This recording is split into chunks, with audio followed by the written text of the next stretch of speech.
Good evening, it's Tuesday the 17th of June and here's what's making news around the world on World News Tonight.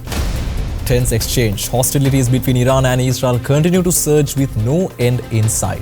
Alliance talks. Leaders of China and Kazakhstan signed bilateral agreements to boost multi-sector collaboration. Student incentives. Staten Island daily owner trades groceries for good grades.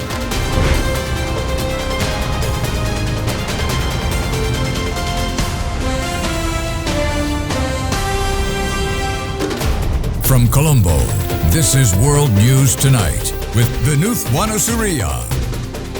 Good evening once again.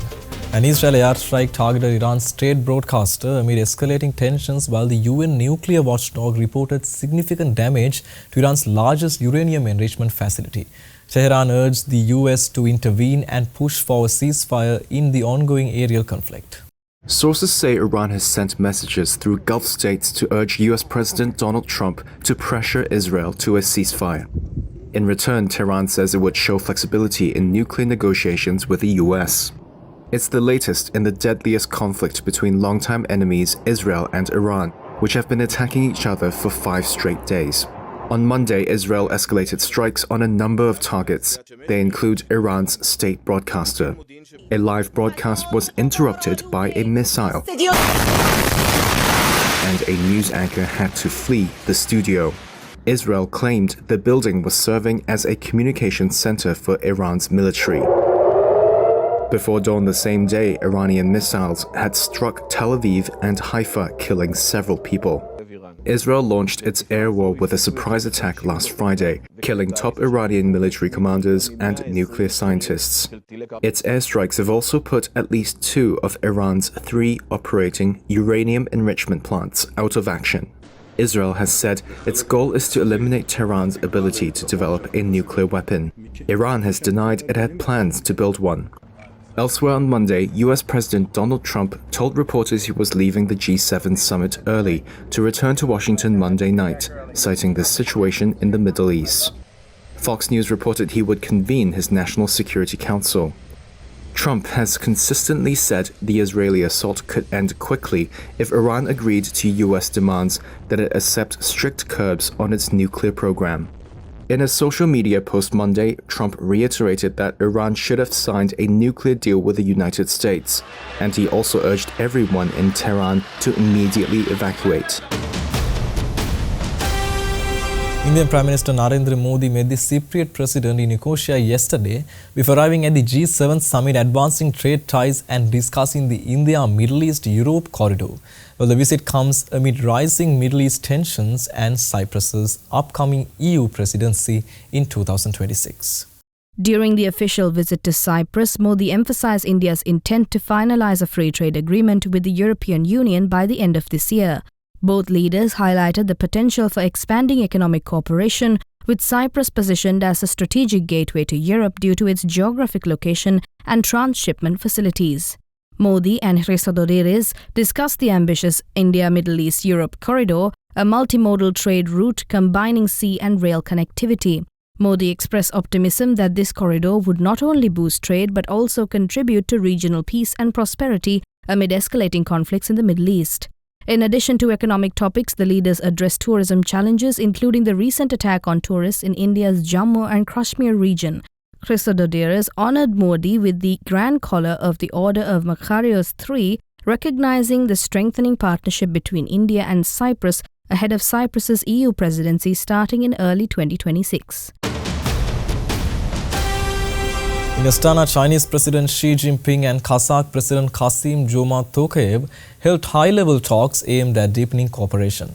From trade and tech to defense and infrastructure, the two nations are working to strengthen the strategic ties across multiple sectors.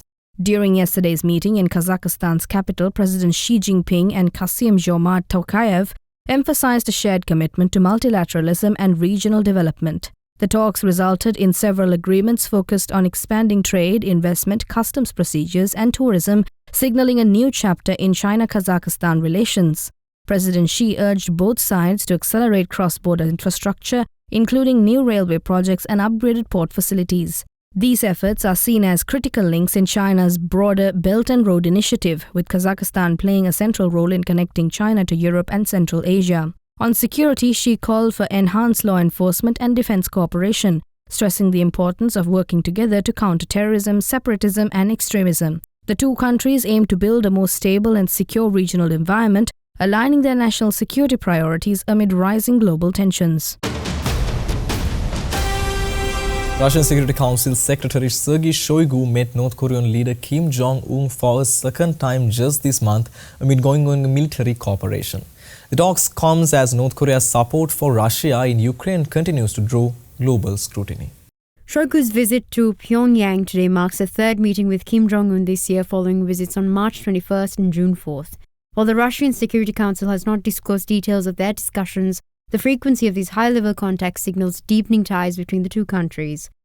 Last year, Russia and North Korea formalized a strategic partnership including a mutual defense pact. North Korea deployed thousands of soldiers to support Russian forces in Ukraine's western Kursk region, with President Putin praising them as heroes. However, British Defense Intelligence estimates that North Korean troops suffered over 6,000 casualties, a figure North Korea has not publicly acknowledged.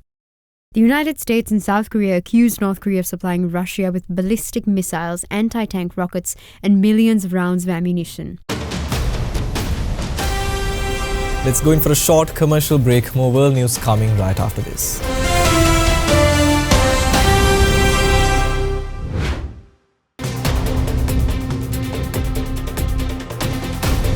Welcome back. Tensions ran high on the first day of the G7 summit in Canada as world leaders tackled conflicts in Ukraine and the Middle East. US President Donald Trump sparked fresh debate by suggesting Russia rejoin the bloc and even invited China in. At the G7 summit in the Canadian Rockies, leaders of the world's major democracies gathered to confront escalating conflicts in Ukraine and the Middle East. Canadian Prime Minister Mark Carney opened the talks with a call to adapt to changing times, emphasizing unity and forward-thinking policies in an increasingly fractured global landscape.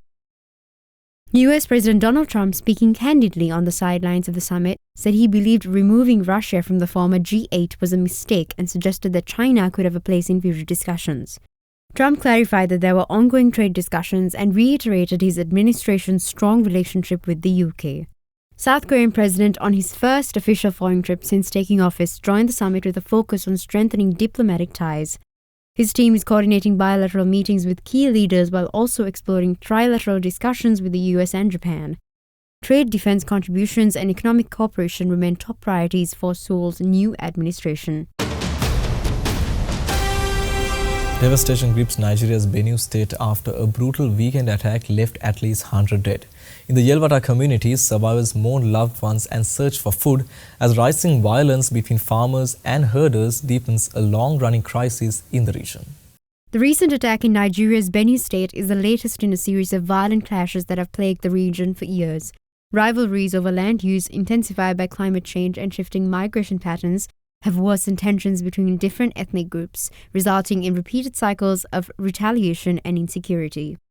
Authorities have struggled to contain the violence with limited access to affected areas, hindering humanitarian aid and investigations. Local leaders and civil society groups continue to call for stronger government intervention and community dialogue to prevent further bloodshed and displacement. Benue lies at the crossroads of Nigeria's diverse culture and religious landscape, where historical grievances often intersect with economic pressures. Analysts warn that without coordinated efforts addressing the root causes, the conflict risks escalating and spreading beyond the Middle Belt, threatening wider national stability. At least 29 people have died in Kinshasa following a weekend of torrential rains that unleashed deadly floods and landslides. Authorities say several neighborhoods were overwhelmed with homes destroyed and families displaced as emergency teams raced to respond to devastation. More than 24 people have died in Kinshasa after heavy weekend rains triggered floods and landslides, Democratic Republic of Congo authorities said on Sunday. Families mourned amid the debris of a collapsed building on Monday. Property owner Madeline Chado lost 10 tenants. You see this house with half remaining? My son tried to break the door to get people out, but he only managed to rescue one person and 4 remained under the mud. bayokubunda ti moko kutu ayekubima muntu asuka bawoyo kuna ndakuzumona ti. People came and recovered the last body. On this side, a man and his wife were trapped in the mud and they all died with their child. That's 2 cases. Bango bakufina kati oyo bakundami na ba oyo bakundami bango nyonso. But where we are standing, they all died trapped under the mud. So in all 4 houses, only 2 boys survived and they are in the hospital. The city of 15 million faces a recurring struggle with seasonal flooding, with poor urban planning, deforestation, and inadequate drainage exacerbating the impact of heavy rains. The Paris Air Show kicks off amid somber moods overshadowed by India's deadliest air disaster and escalating missile strikes between Israel and Iran. These tragedies cast a shadow over the aviation event, highlighting global tensions and safety concerns. The Paris Air Show opened on Monday, but both the deadly Air India crash and the escalating Iran-Israel strikes are expected to cast a shadow. The 4-day event showcases aircraft for the aerospace and defence industries every 2 years. And Boeing has scaled back its presence after a 787 crashed in India shortly after takeoff, killing over 240 people. Investigators are gathering data on the Air India Boeing engine, wing flaps and landing gear, though it's too early to draw conclusions. That's according to a source familiar with the matter. India's aviation regulator has ordered safety checks on the airline's 787 fleet. The industry has also been shaken by missile strikes between Iran and Israel, which erupted on Friday. It's forced carriers to cancel or divert thousands of flights in the latest upheaval to travel in the region. Aerospace and defence executives are also grappling with uncertainty over US President Donald Trump's shifting tariff policies. Many say it has impacted aircraft engines and parts and disrupted global supply chains, as well as driving up production costs and straining international partnerships. Time for a short break. More world news coming on the other side. Stay tuned.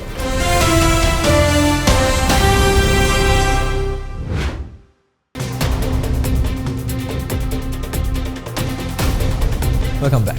Kids in Staten Island are turning A's into apples, literally. Now, one local deli owner is rewarding good report cards with free groceries, giving students and families a reason to smile. Wally's kindness is creating classroom motivation. Am I seeing this, Malik? Yep. 96, 100, 100, 100, 90. There's something undeniably sweet happening on Staten Island. Yo, I told you I would get honor roll. Kids coming in flashing glowing report cards. I got my honor roll. And getting a big boost. Good, let's go.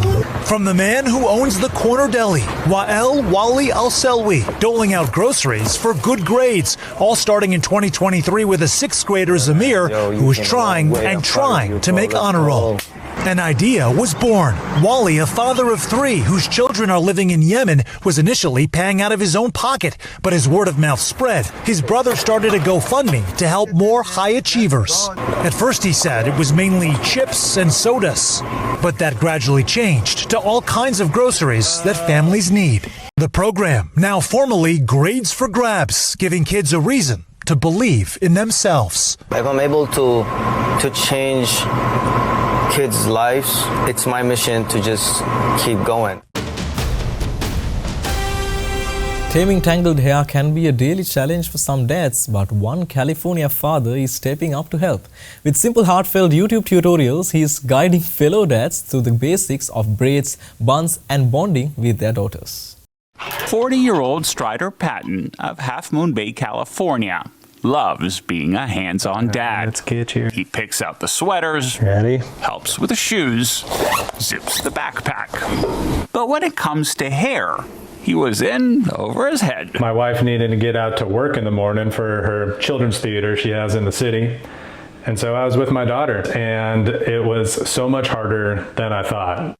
He did what most of us do. He turned to YouTube. This is one of my favorite hairstyles. But that made things even more confusing. A lot of the other moms that have like huge hairstyle accounts are just flying.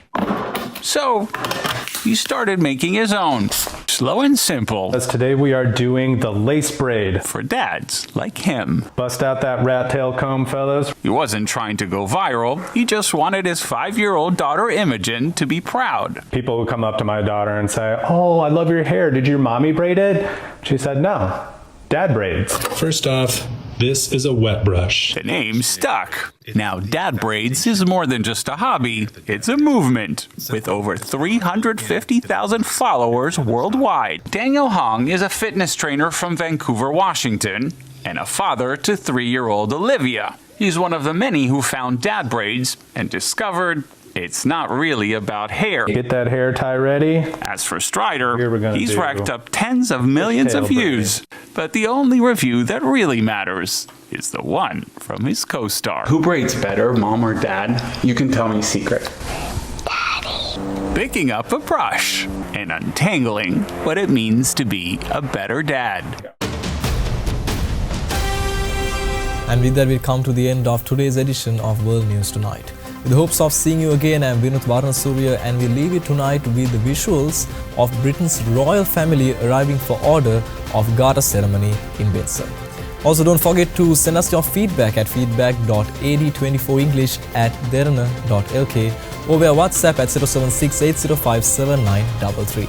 Well, Prasansa Gunavardhana will be joining you shortly with the nightly business report. Thank you very much for watching. Have a good night.